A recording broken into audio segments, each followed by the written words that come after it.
Thank you, daughter. Perhaps I treated you too harshly. Mario Bautista quite literally dominated Patchy Mix at UFC 316, and literally nobody is talking about it. What's up, boys? We're back. Make sure to subscribe. We're trying to hit 1,000 subscribers by the end of the year. I do believe that's possible.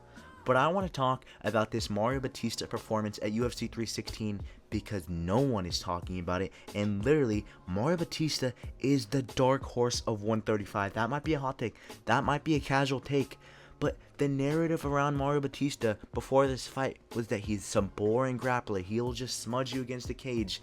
And that might have been true in that Jose Aldo fight. You know, he didn't try to fight Jose Aldo. He didn't try to fight him on the striking. But you gotta understand, Mario Bautista did what he needed to do to win that fight. And we've seen in Jose Aldo's last fight that Jose Aldo might not be the crafty vet that we thought he was after he beat Jonathan Martinez. Jose Aldo's kind of washed. Jose Aldo is not that good anymore.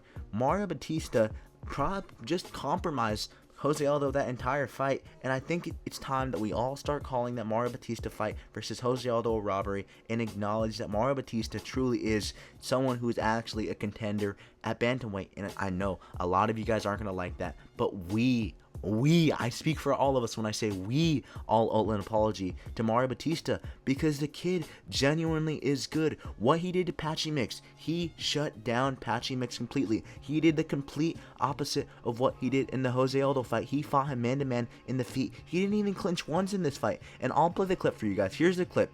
I fought Patchy and I stood up with him the whole time, and it just still didn't seem good enough. And I agree with him completely. And it's gotten to the point where I feel bad for Mario Bautista. I feel bad for this guy because he is being completely hated on by all of the MMA community, especially before this fight. Going into this fight, Patchy Mix literally said he was looking past this guy. Patchy Mix was talking trash this whole press conference saying that he was looking past Mario Bautista. Oh, that he was going to dominate Mario Bautista. And after this fight, oh, I'm going to be fighting for the title. And obviously, Mario Bautista humiliated Patchy Mix. Patchy Mix had one of the worst debuts in UFC history. Not even coming from another company. That is just flat out a horrible loss. You know, Mario Bautista, he embarrassed Patchy Mix. I think I've talked about that enough. I got my point across on how Mario Bautista did that to Patchy Mix. So I'll stop talking about that for a little bit. But I genuinely feel bad for Mario Bautista because this man is not getting hyped up how he should be. The UFC did not even give this guy an interview after the fight. How does that make sense? How does that make sense? I'll play the clip.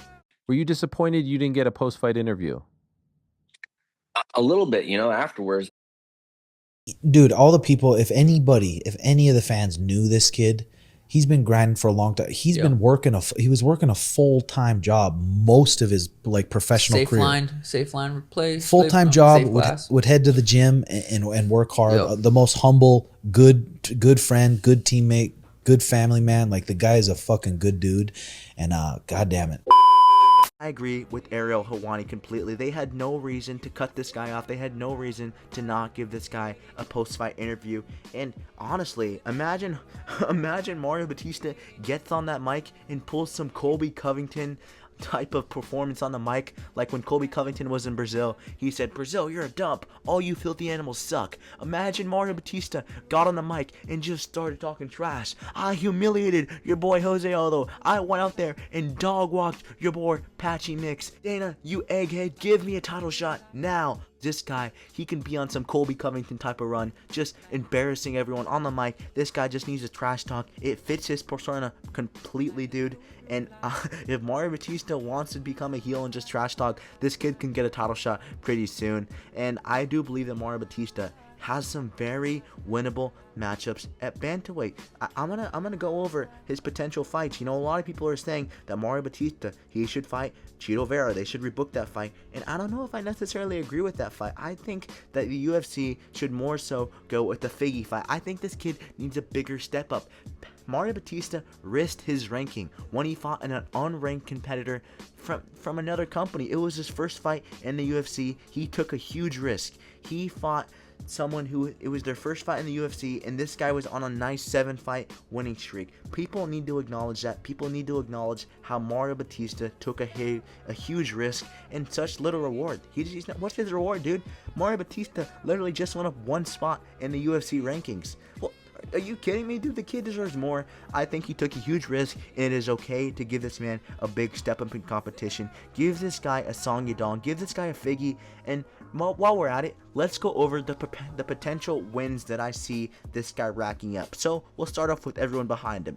Vinicius Oliveira, he'll beat. Montel Jackson, he'll probably beat. Marcus McGee, he'll beat. Kyler Phillips, he'll beat. Eamon Zahabo, he'll beat. Henry Cejudo, he might beat. That's a good matchup, but I am still going to go with Mario Bautista in that fight. Rob Font, I do believe Mario Bautista beats Rob Font.